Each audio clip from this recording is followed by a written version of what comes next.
Good evening, everybody.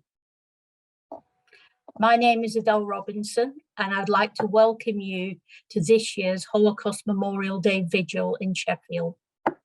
As usual, we will have a full programme of passionate speakers from our local community who are going to be speaking on this year's theme of One Day and on the importance of remembering those that we lost during the Holocaust and subsequent genocides in Cambodia, Rwanda, Bosnia and Darfur. We've taken the vigil online again for a second year in a row because of the safety of everyone involved during the planning stages of this event. We've been obviously seeing a rise in the cases of Omicron. Hopefully next year we'll be back together again in the Winter Gardens, but it is encouraging to see so many people here in attendance tonight, demonstrating that even in challenging circumstances, our communities recognise the importance of marking Holocaust Memorial Day. This evening, we'll be following the programme that we've shared on the Holocaust Memorial Day webpage, the link for which we put in the chat. And as you can see, we have live British Sign Language interpreters for the vigil. We hope that you enjoy the readings this evening and use them as a starting point to do your own reflection on how we can move forward together as a city and a global community free from discrimination and persecution.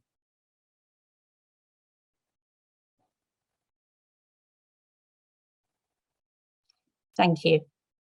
Our first speaker, I would like to welcome the Right Worshipful, the Lord Mayor of Sheffield, Councillor Gail Smith.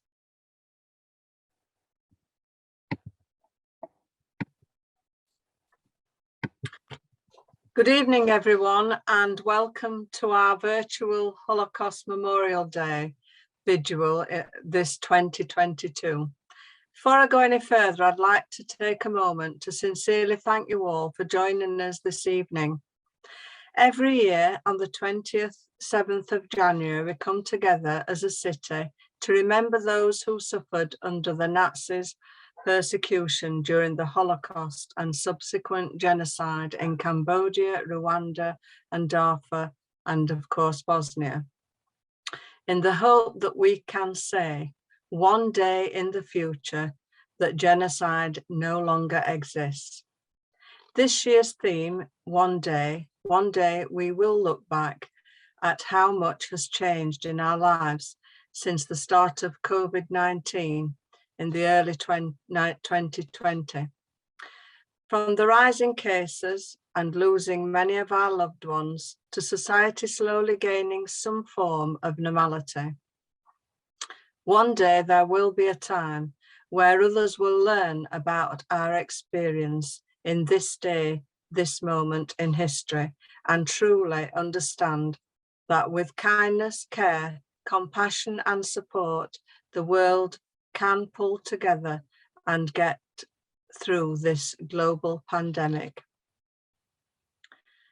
The reality is, we hope that one day things change for the better, but sometimes we get worse or don't change at all. Survivors of the Holocaust and the genocide often talk about the one day when everything changed. From this time in history, the Nazis assumed power in Germany in 1933. They used propaganda, persecution, legislation to deny humans the rights of the millions of Jews and other minority groups. Anyone who made the Nazis feel threatened by their ideas of the pure race were also under persecution. This included disabled people, Roman, LGBT communities, as well as many others. In 1941, the systematic murder of European Jews began, a plan known by the Nazis as the final solution to the Jewish problem. By the end of 1941 came the first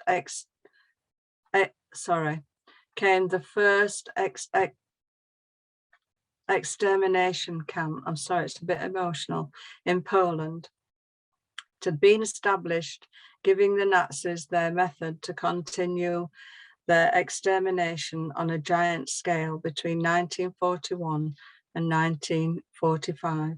This dreadful, inhumane period shall never be forgotten, and never should it be forgotten. Sheffield will continue to raise awareness around the Holocaust and other genocides. We will encourage solidarity, act collectively together, oppression, and continue to express genuine humanity and kindness to all the people in Sheffield and the world. Sheffield was the first city of sanctuary in the UK, and we should feel incredibly proud of those of us who call this welcoming city our home. We are truly committed in supporting those who had no choice but to flee their homes thousands of miles away to create a life they truly deserve here, to be here with us. Together we move into what may be another challenging year ahead, but one day in the future, having navigated our lives through this global pandemic, it will be a distant memory to us all. So I'd like to say thank you so much, everyone, for coming today and joining in this Holocaust evening. Thank you.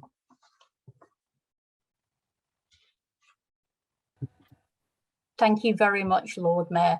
I'm going to now move to the Leader of the Council, Councillor Terry Fox.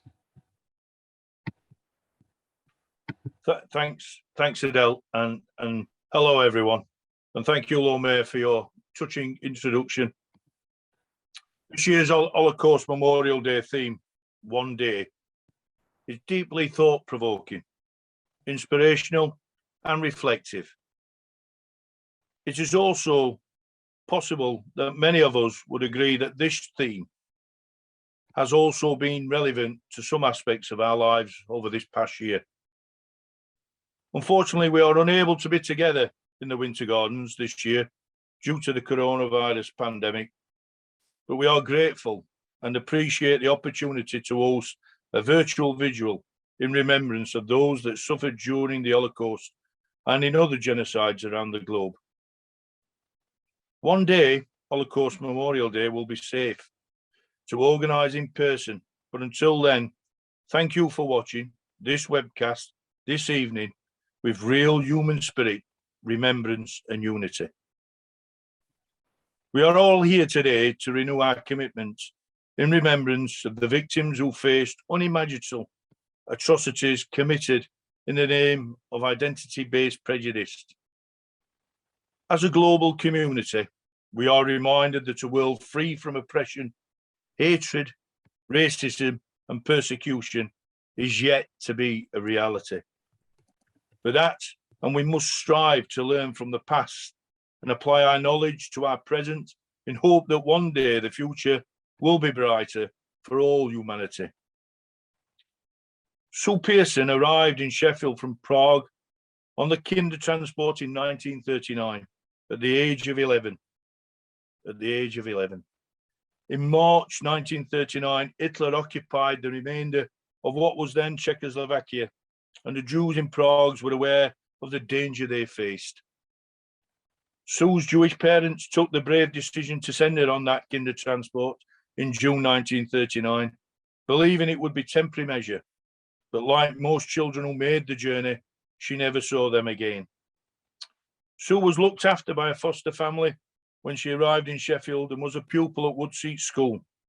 She went on to dedicate her life to education, was appointed the MBE for Services to Education in 1985, and was awarded an honorary doctorate by Sheffield Hallam University in 2000. Throughout her life, she embraced opportunities to speak with children, adults, about her stories, speaking in schools, community settings, and national organisations, including the National Holocaust Centre and Museum. Sue endeavoured to try to help individuals understand what can happen to people when they become the victims of racism, oppression, and discrimination.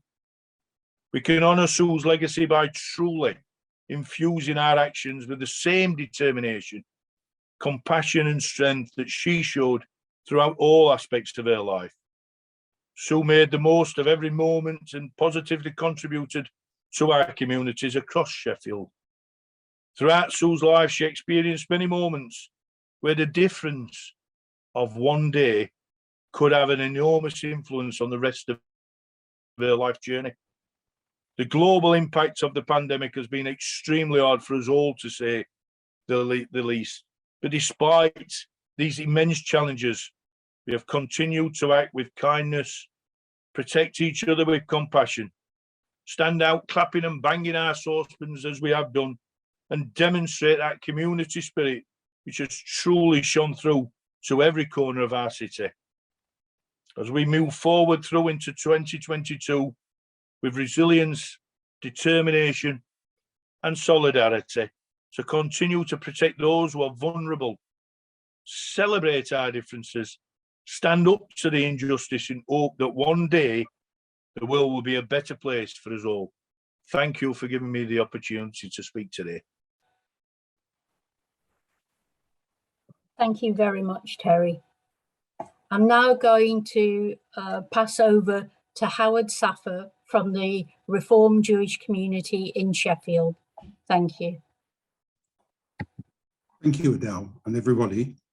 My reading tonight is about the courageous action of Mary Carla and her family on Kristallnacht. It reminds us that people who sought to help Jews did so at great risk to themselves and their families. November the 9th, 1938, now known as Kristallnacht, the Night of Broken Glass, is widely seen as a violent turning point in Nazi Germany's assault on the Jews.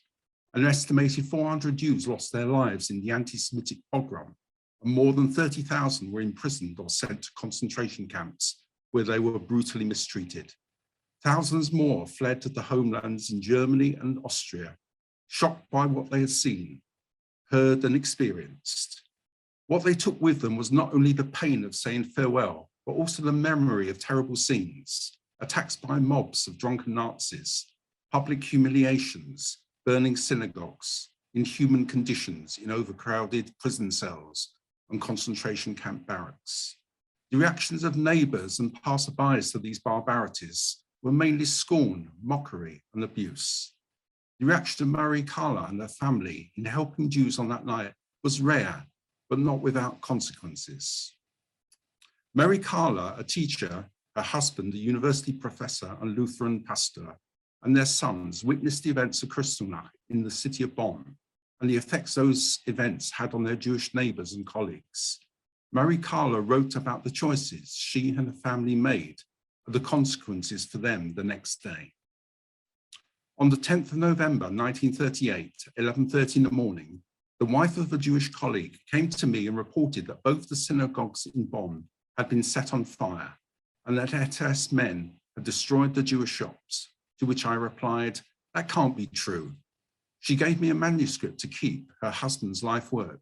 Then one of my sons brought the same news. My third son immediately went, without my knowing it, to a Jewish clockmaker's shop, helped the man's wife hide a few things, and brought home a chest with the most valuable jewelry and timepieces. Then he went to a chocolate shop, warned the owner, and helped her move tea, coffee, and cocoa, etc., to a room in the very back of the building. While 3 SS men were destroying everything in the front of the shop, he slipped out the back door with a suitcase full of securities and rode home with it on his bicycle. Later on, he spent weeks selling these hidden things to our acquaintances and thus made money for the 2 Jewish shop owners that the Gestapo knew nothing about. A Jewish colleague of my husband stayed with us all day long on 10th of November and thus avoided being arrested. From the 11th of November on, my sons worked furiously to help the Jewish shopkeepers clear out their shops. I couldn't take part in this myself because I did not want to endanger my husband's position. I can only visit the poor people. During one of these visits, my eldest son and I were surprised by a policeman who wrote down my name. The consequence was a newspaper article. for the 17th of November 1938, headed, "This is a betrayal of the people." Frau Carla and her son helped the Jewess Goldstein clear out. On the basis of this newspaper article, my husband was immediately suspended and he was forbidden to enter the university buildings. My oldest son was also forbidden to enter the university. He was later convicted by a disciplinary court. During the night, our house was attacked and window panes were broken. The police came a short time later, but went away again immediately. One of the policemen advised me to look out into the street. There we found written in large red letters on the pavement, "Traitors to the people, Jew lovers." We washed the writing away with turpentine. However, since the people were constantly coming back in their car, I openly rode away on my bicycle. I did not want to be beaten to death in front of my children. I was only a danger to my family. I found shelter in a small Catholic convent where the nuns were kind enough to look after me and my youngest child. During an interrogation by the Gestapo a few days later, I was attacked and was asked whether I knew the license number of the car whose occupants had made the attack. When I said no, I was released. As I came out of the Gestapo building, this same car stood in front of the door, and I even recognized the driver. Particularly daunting in this whole period was a visit in 1939 by a well-known neurologist who was Reich Education Director, was well up on Jewish matters. He told me on 2 afternoons when we were alone what would happen to me and my family along the lines of Jews and friends of Jews must be exterminated. We're exterminating friends of Jews and all their offspring. Then he said that I could not be saved, but my family could. When I asked what I should do, he gave his answer in the form of a couple of stories in which the wife committed suicide and thereby saved her family. Then he asked, "How much Veronal, a sleeping pill, do you have?" When I answered only 2 grams, he found me a prescription for the quantity that I was lacking. I carried the Veronal around with me for a few days, then decided not to die, but instead to try to escape abroad with my family. In 4 months, only 3 of my husband's colleagues dared to visit us. I was not allowed to go out during the day. When one evening I met a colleague's wife and complained that no friends or acquaintances had dared to visit me, she said, "That's not cowardice, we are just facing facts."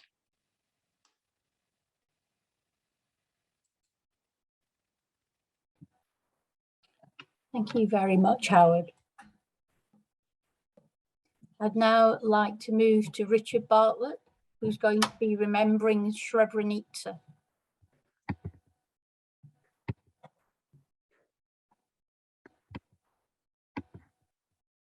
Thanks, Adele. Good evening, everyone. My name is Richard Bartlett, and I'm a member of the Regional Board for Yorkshire and the Humber for the charitable initiative Remembering Srebrenica. For those unfamiliar with Remembering Srebrenica, it is an organisation part funded by the UK government and is committed to using the lessons learned from the Srebrenica genocide to tackle hatred and intolerance to help build a better, safer, more cohesive society for everyone. As you will know, Holocaust Memorial Day encourages remembrance in a world that has been scarred by genocide. From the 6 million Jews and millions of others murdered under Nazi persecution to the millions killed in the genocides in Cambodia, Rwanda, Bosnia and Darfur. The theme for Holocaust Memorial Day this year is One Day. This day, the 27th of January, marks the 77th anniversary of the liberation of Auschwitz-Birkenau, the largest Nazi death camp. The day I will be speaking about to you today is much more recent. At 9 a.m. on the 11th of July 1995, during another scorching Bosnian summer, Colonel Karamans, commander of the Dutch battalion that was overseeing the UN base in the safe area of Potokari, 3 miles from the small town of Srebrenica in northern Bosnia, received notification that his request for air support to prevent the advancing Bosnian Serb forces capturing the town had been submitted on the wrong form. The previous evening, Bosnian Serb forces, led by General Ratko Mladic, had arrived in the hills above Srebrenica.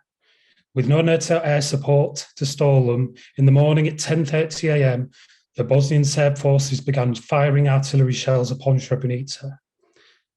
By 11 a.m., more than 20,000 refugees who had sought refuge at Srebrenica fled to the UN base, seeking protection by the Dutch UN forces, the sick, the elderly, women and children. At 12 p.m, air support was approved 3 hours after it was requested. However, only 2 Dutch fighter jets engaged Bosnian Serb forces before the mission was abandoned, and a few hours later, Bosnian Serb forces had captured Srebrenica. At 4:30 p.m, the Dutch battalion closed the UN base, claiming it was full, with only 5,000 refugees inside. 20,000 Bosnian Muslim refugees were left to seek refuge in the factories and fields. Minutes later, General Mladic's forces surrounded the base and demanded to speak with Colonel Karamans. Mladic informed local representatives that the refugees were to surrender their weapons or face destruction. There were no weapons. At midnight, a column of 15,000 Bosnian men and boys left the UN safe zone to commence what was later termed the Death March to Tuzla, another safe area. It was a treacherous 63-mile journey over mountains and through forests that many wouldn't survive. Over the next few days, Mladic's men systematically murdered more than 8,000 Muslim men and boys and buried them in mass graves. They hunted and shelled the men on the Death March to Tuzla. At the UN base at Potokari, they separated all males aged 12 to 77 and took them away. They would never be seen alive by their families again. The events of the 11th of July 1995 and the following days were described by the UN as the worst crime on European soil since the Second World War. Judge Fuad Riyad of the International Criminal Tribunal of the former Yugoslavia spoke of scenes of unimaginable savagery. These are truly scenes from hell, written on the darkest pages of human history. The failure on that day of the international community to protect the vulnerable had catastrophic consequences. But genocide doesn't just happen overnight. Srebrenica was a culmination of a campaign of ethnic cleansing used by Bosnian Serb forces during the conflict. Underpinning all genocides and strategies of ethnic cleansing is powerful and divisive rhetoric designed to discriminate and dehumanize. These campaigns often last years, and long after the crimes have been committed, they're denied for decades and generations afterwards. There are many victims still fighting for their justice today. In commemorating Holocaust Memorial Day, we do not only respect and honor those who died in Srebrenica, Darfur, Rwanda, or Auschwitz-Birkenau, but also remind ourselves to follow through on the promise of never again after the Holocaust. We acknowledge that the hatred of the other is prevalent in our society. The deadly attacks across the world and closer to home are stark reminders that hatred is everywhere. However, by coming together today, we remind ourselves that the responsibility to challenge prejudice, to stand up to hatred, and to build strong and positive connections to those of different backgrounds to us is not something that we can just do once or twice a year. It is an ongoing responsibility to pay attention to the world around us, to take action when we see prejudice in our communities, and to extend the hand of friendship to those who do not share our life experiences. By doing this, we give ourselves hope of illuminating the darkness and creating a safer community for all. So thanks for letting me speak, and I'll hand back to Adele. Thank you. Thank you, Richard, for that very powerful message. I'd like to now hand you to Neil Gibson, who's going to be speaking on behalf of LGBT+ Sheffield. Thank you.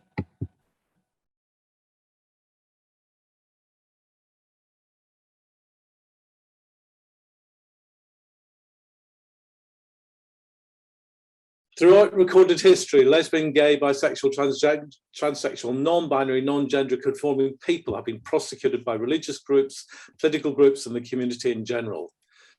People fear what they don't understand, people fear what they don't like, and that makes any minority group an easy target for persecution. All through the centuries, LGBT+, like other minorities, have been blamed, targeted, persecuted for not conforming to society's norms as laid down by the majority. There have been periods of history where LGBT+ people raised their heads, showed themselves in public, and at certain times in the past, It seems there was a small window of opportunity when there was a certain acceptance of our lifestyle. But every time our community was being crushed and forced back into the closet. Statistics show that the number of LGBT plus people in any country, anywhere in the world, is consistently between 10 to 15% of the population, a higher percentage of the citizens than most other minority groups. No matter which country, no matter where in the world we are in most families, most workplaces. The LGBT plus community is all around us, yet we continue to be oppressed, persecuted, jailed, and murdered. The theme of today's gathering is one day. The 20th of June, 1969 was one day. In New York, the police raided the Stonewall Inn, which is a popular meeting place for the LGBT plus community. On the morning of the 20th of June, the New York police raided the Stonewall Inn and arrested 13 patrons. At one point during the arrests, the police hit a lesbian over the head with a baton while putting her into the van. The assaulted lesbian shouted to the growing crowd to incite a riot, and within minutes, the onlookers began to throw bottles, cobblestones, and other objects at the police. A full-scale riot soon ensued. The disruption and the protests carried on for 5 days before the area was eventually brought under control. The Stonewall uprising on one day didn't start the gay rights movement, but what it did was galvanize my community into realizing that we did have rights. We did have the right to live without fear, the right not to be persecuted for being ourselves or for wanting to live the lives that we deserve to live. One riot on one day didn't change everything, but it did set in place the start of reform. It's taken a very long time to reach the situation today where a number of countries, LGBT plus people are able to live their lives without the fear of persecution, but that freedom is slipping away. In the UK, the reports of hate crimes against transgender people in the last year alone have risen by 76%. And intolerance to all members of the LGBT plus community is on the rise in Sheffield. The reports of hate crime towards any member of my community is on a steep increase since the lockdown restrictions have been lifted. Across the world today, LGBT plus people are prosecuted, murdered, harassed, and attacked by their own governments, and there's no sign of this easing. This week, the Council of Europe released a statement condemning, and I quote, the extensive and often virulent attacks on the rights of LGBT people that have been occurring for several years in, amongst other countries, Hungary, Poland, the Russian Federation, Turkey, and the United Kingdom. We must keep fighting for the rights of all people to live their lives free from persecution, to love who they wish, to worship as they wish, and to be free. To quote William Wallace, the great Scottish freedom fighter, fight and you may die, run and you'll live at least a while, and dying in your beds many years from now, would you be willing to trade all the days from this day for that one chance, just one chance to come back here and tell our enemies they may take our lives, but they will never take our freedom? So this day of all days, let's remember all those people who have died because their fellow human beings didn't like their religion, their race, or their sexuality. Thank you very much. Thank you very much. I'd now like to pass you on to a member of the Youth Cabinet who's going to speak next. It's Munira Al-Yafai. Thank you very much. Good evening, everyone. My name is Munira Al-Yafai, and as Adele's mentioned, I represent Sheffield's Youth Council.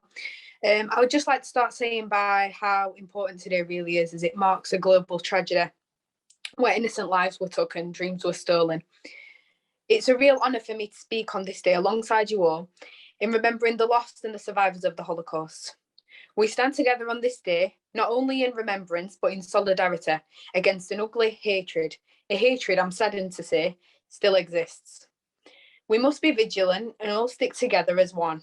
If we can all agree to never forget and people pledge never to allow such horrific crimes of genocide to be repeated, we can also pay tribute to all genocide victims and survivors. If not, where does it stop? The time is now. One shout is louder than 1,000 whispers. The evil that was perpetrated in the Holocaust did not happen overnight. It was years of trickling racism and segregation. It started subliminally. We must all learn from this and be mindful that all unspeakable crimes of humanity started with a tiny action, a whisper, a name being called, propaganda, and eventually genocide. We all have a duty to notice this. It happens more than we would care to admit. It's in our schools, the workplace, and on our streets. Hate crimes are not on the deadline. They just shift and happen to different people, massively depending on what's on the news. We've seen this over recent years with hate crimes against Muslims increasing, homophobic attacks, and now xenophobia on the rise. We all have a duty to protect one another. Call the racists out, report hate crimes, teach children well, teach love and peace. If we don't take this seriously, even when we think it doesn't affect us, we let hate win and the innocent lives lost and survivors alike of what the Holocaust must not have gone through and what they did in vain. It is our duty as human beings to stomp out hate in all its forms. This Memorial Day signifies how far we have to come and how far we still have to go to ensure it's never ever repeated again. This day also highlights other genocides in Bosnia, Cambodia, Rwanda, Darfur. So we hope and pray for one day of peace to build a safer, happier future for generations to come. And talking about it makes one day with no genocide seem within our reach. It's extremely important that on a day like today, we understand the value of tolerance and diversity within society. By doing so, rejecting and opposing racism, anti-Semitism, Islamophobia, all forms of hate and anything that may promote hatred to any type of community. For this one day, let's set out to support one another and learn from the tragic past, which we remember tonight. One day we will be nice. One day we will be united. Thank you very much for allowing me to speak on that, and I'll pass back over to Adele. Thank you very much for that. Thank you. And now I'd like to welcome Reverend David Basu from the Church of God of Prophecy.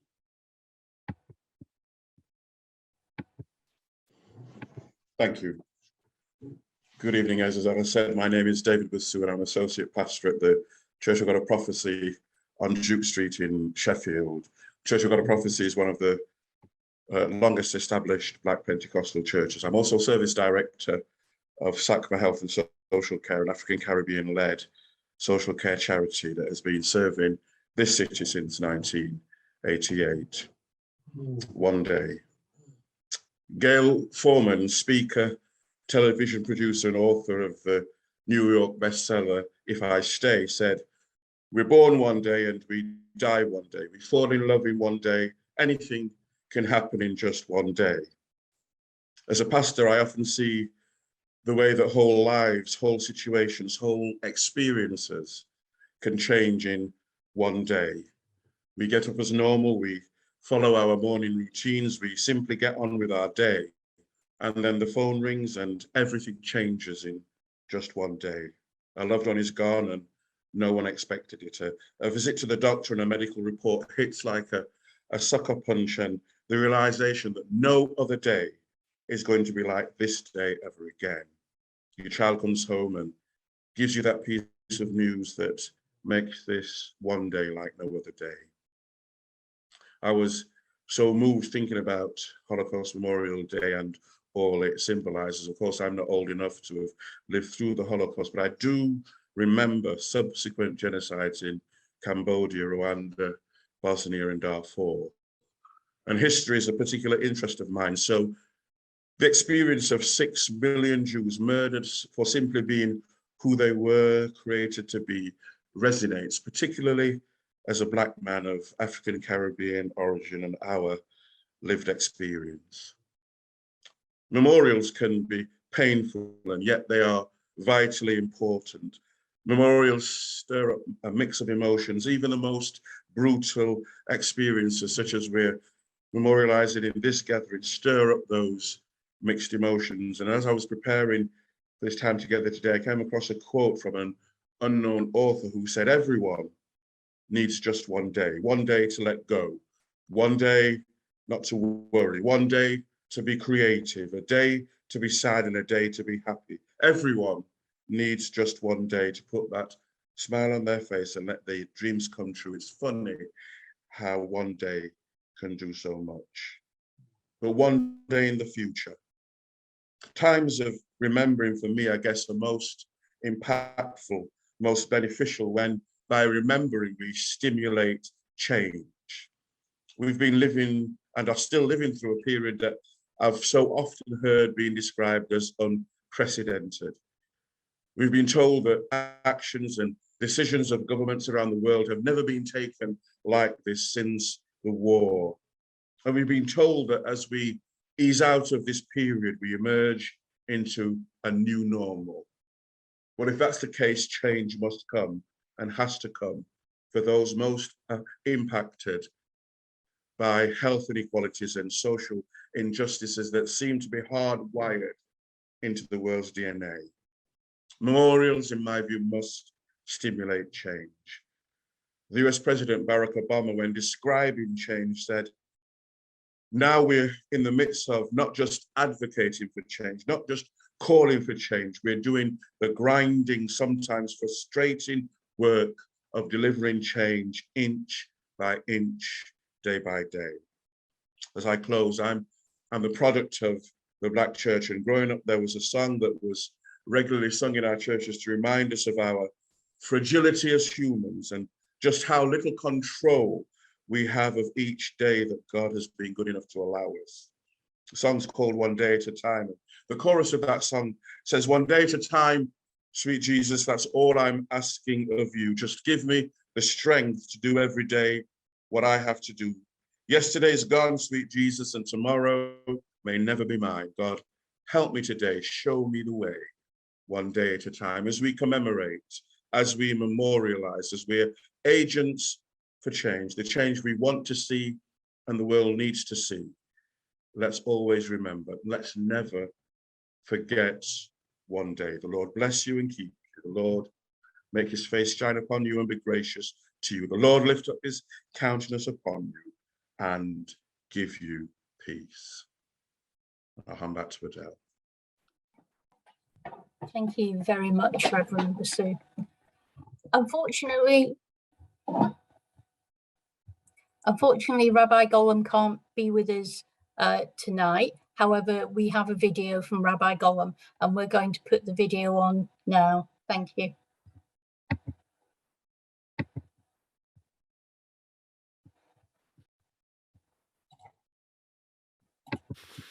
Hello. Opposite the United Nations building in New York is a curved wall called the Isaiah Wall. It bears the following inscription: they shall beat their swords into plowshares and their spears into pruning hooks. Nation shall not lift up sword against nation, neither shall they learn war anymore. The words are taken from chapter 2, verse 4 of the book of Isaiah. It contains many futuristic prophecies which depict a new world order with different priorities and a better way of life. He is always optimistic and hopeful for the future. Many of his predictions are messianic. Isaiah is essentially saying in this quote that one day we will finally learn to live in peace and harmony with each other, and thus have no need for weapons. The armaments industry is the biggest in the world, consuming billions of each country's economy. Imagine if one day we reach a point where there is no longer a threat, so we don't need any guns or warships or fighter jets to protect ourselves. The only question will then be, what will we do with all the leftover material? Simple, says Isaiah. We can beat the swords into plowshares, which in plain English means we can turn it all into agricultural equipment to provide people with food. The cost of living would become so much less, and then everyone would benefit. Imagine no more starving nations in far-flung corners of the world. We will have billions in foreign aid to invest in failing economies. The world would look completely different. Indeed, one day. But in order for that to happen, we need to learn to live in peace with each other. And that requires a sea change acceptance of every human being, regardless of race, colour, faith, or any of the features that set me apart from you. One day we will learn to celebrate every person's unique contribution to the world at large or at small, because that is how God sees it. Otherwise, he would not have made each and every human being in his image. Diversity is what makes unity meaningful. One day, we will perfect human friendship to make armies, navies, and air forces obsolete.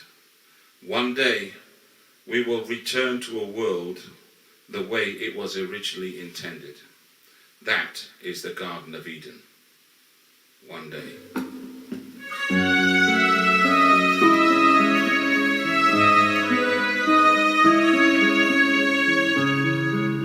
I search and I wander, lost and alone. My friends but a shadow, and no place my home. The sun shines so strongly, but I cannot see. The road is too steep, with no passage for me. I'm merely a child, but inside I've grown old. The world cannot touch me, for each touch is cold. The warmth that I search for is nowhere in sight. I see only sorrow, I see only night. A voice came to greet me, extending its heart. A voice pleading softly, do not stand apart. A voice giving warmth I've not known before. A voice casting light as it opened the door. I followed that voice, and soon I could see a room filled with children, all welcoming me. The beauty of friendship was drawing me near, a light in the darkness, so pure and so clear.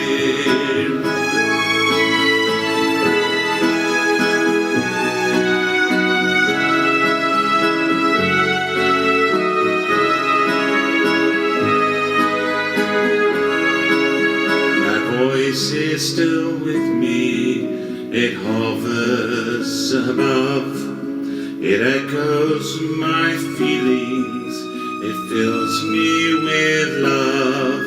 The sounds all around me awaken my soul.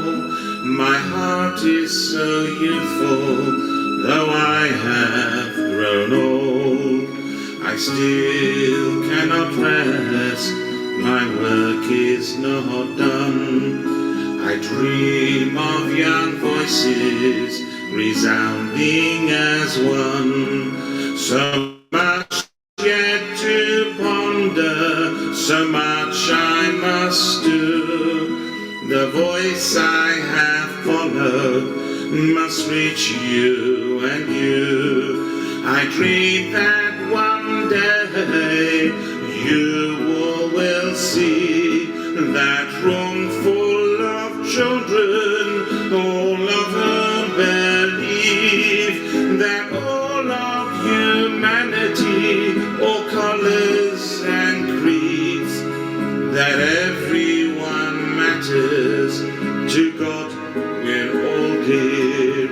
We'll follow that voice, and soon there will be a world where our children can live peacefully, loving each other. We hope and we pray we'll shatter the darkness, turn light into day. I'll whisper its message, so simple and true, and pray that one day thy voice speaks to you.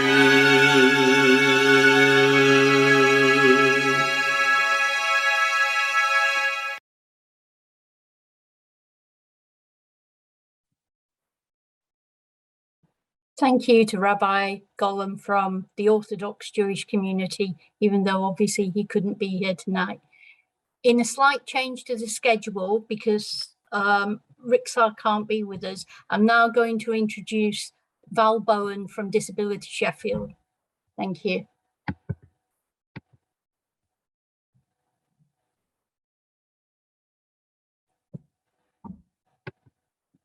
Okay, Val.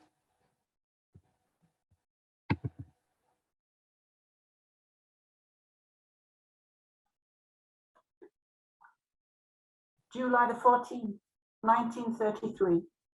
On that day, the German government instituted the law for the prevention of progeny with hereditary diseases. This law called for the sterilization of all persons who had diseases considered hereditary, including mental illness, learning disabilities, physical deformity, epilepsy, blindness, deafness, and severe alcoholism. With the law's passage, the Third Reich stepped up its propaganda against the disabled, regularly labeling them life unworthy of life or useless eaters, and highlighting their burden upon society. This led to medically approved euthanasia by the state, to cleanse German society of individuals viewed as biological threats to the nation's health. It is estimated that 275,000 genetically diseased children and adults were disposed of with lethal injections or gassing while Hitler was in power.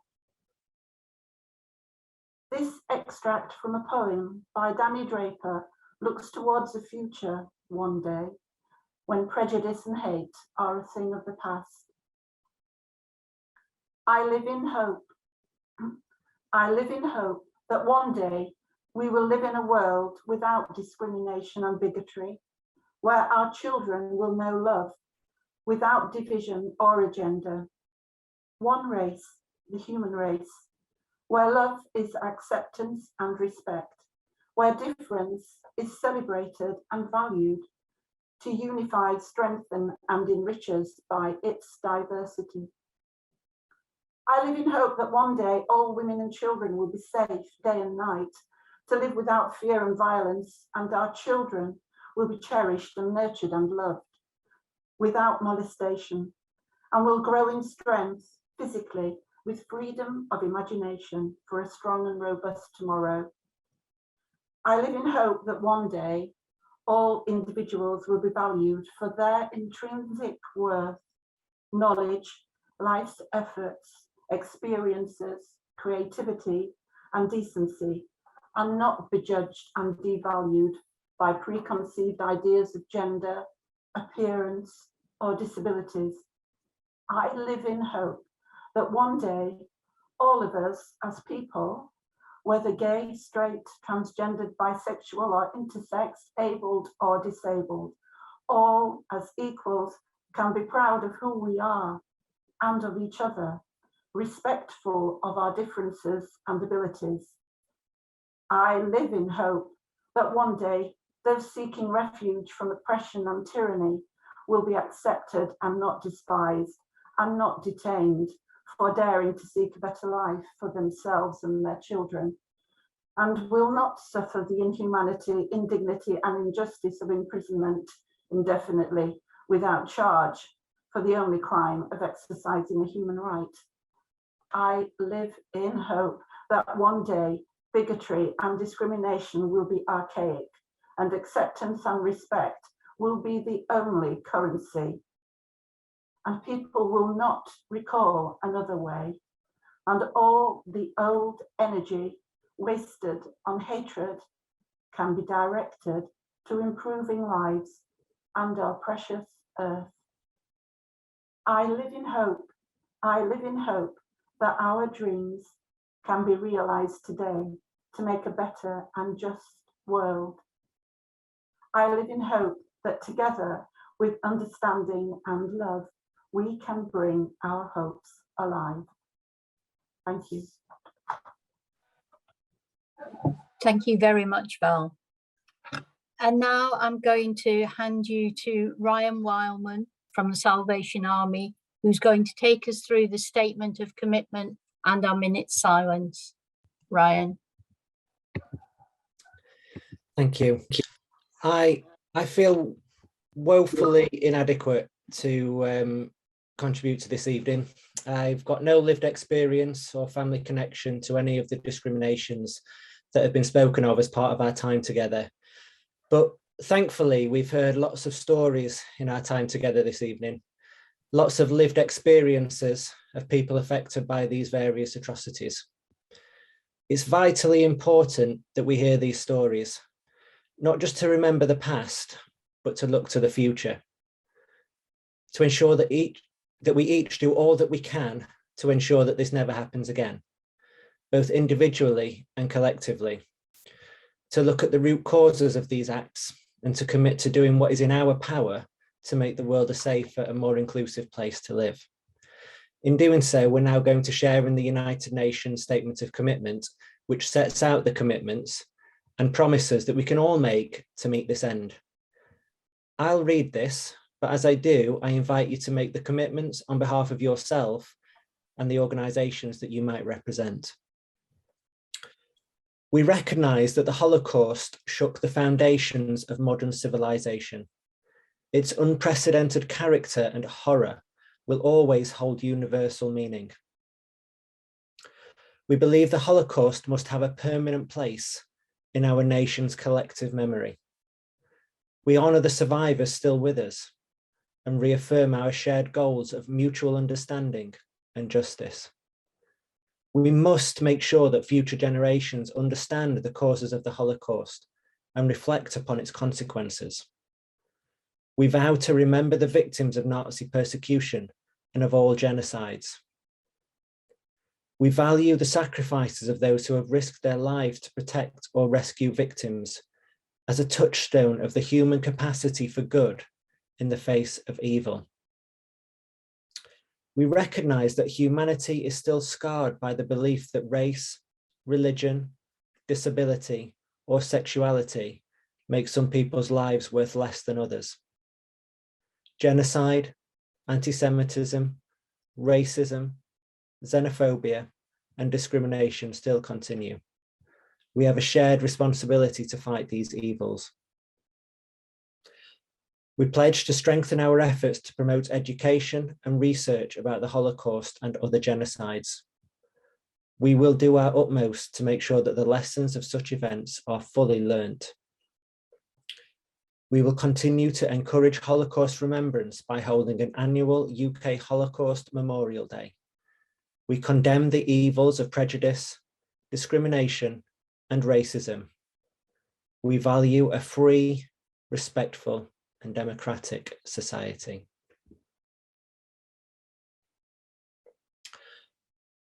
As well as looking to the future, it's also really important that we take a moment to remember the people who lost their lives as a result of these atrocities. Their loss, but also to celebrate their lives. Each and every one of these people was a special creation, a unique gift to the world. Someone who would have made a massive difference to the people they interacted with in the short time that they were on this earth. People who lost the opportunity to bring more light and more joy to the people around them. We may never have met them, but we know that the world was better because of them and weaker without them. It's important that we remember them and celebrate them for who they were. So in the next minute of silence and reflection, let's give thanks for those lives well lived and so tragically lost.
Thank you. God bless you all. Thank you, Ryan. And now we're going to move to a pre-recorded message from Meadowhead Secondary School, and it's Meadowhead Against Racism.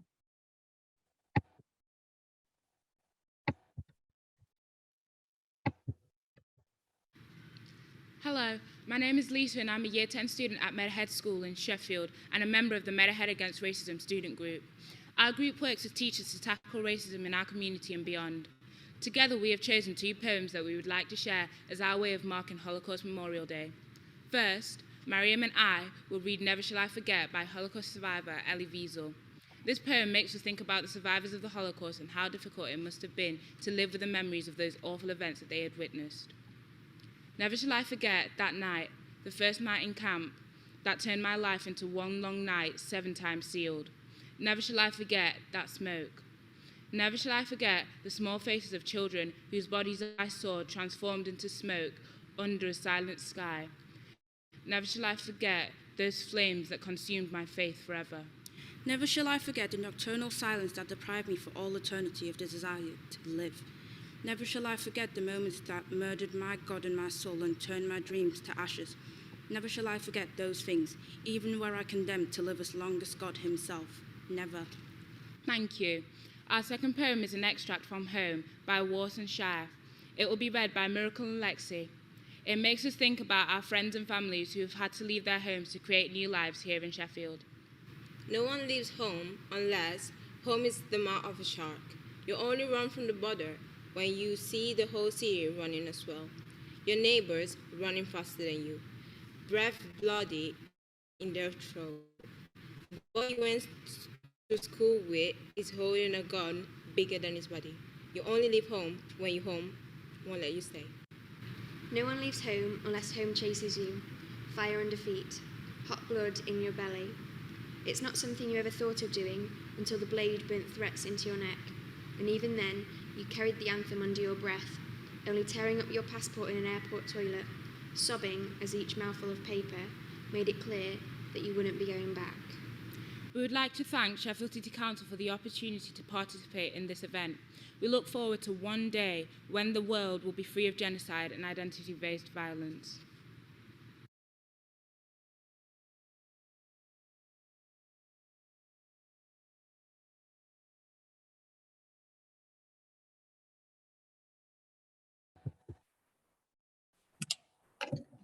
Thank you.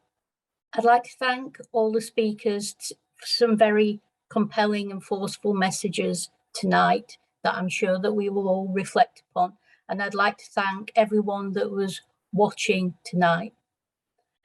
I'd also like to remind people that on the Holocaust Memorial Day Trust main website, there is another event from 7 p.m. and you've been invited to light a candle from 8 p.m. and put it in your window tonight to light the darkness.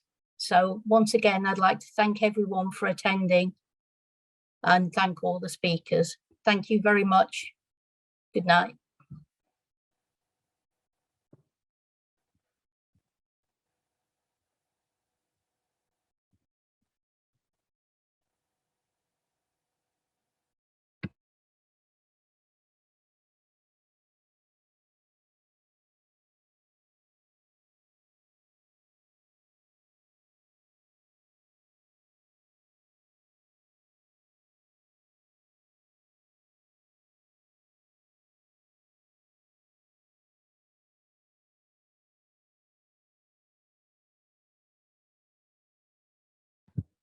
and we're going to show the PowerPoint again with the children's artwork. We're going to leave that running for a little bit. Thank you.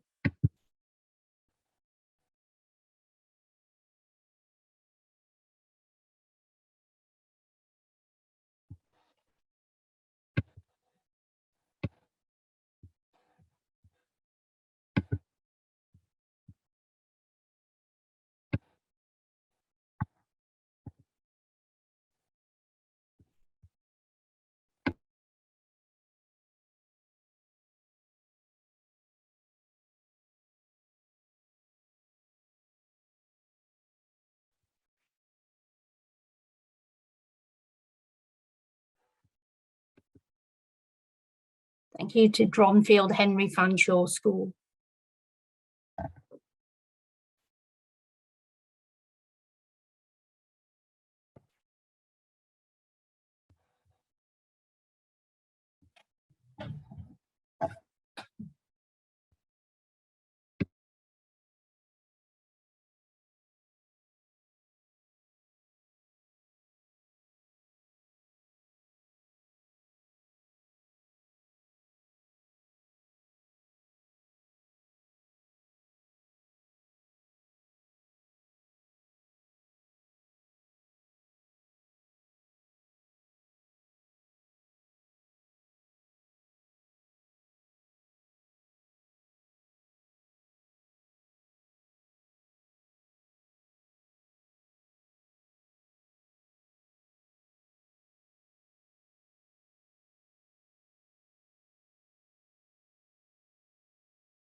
Thank you. I'd like to thank you all for attending again and invite you to go to the Holocaust Memorial Day Trust website and to light a candle from 8 o'clock.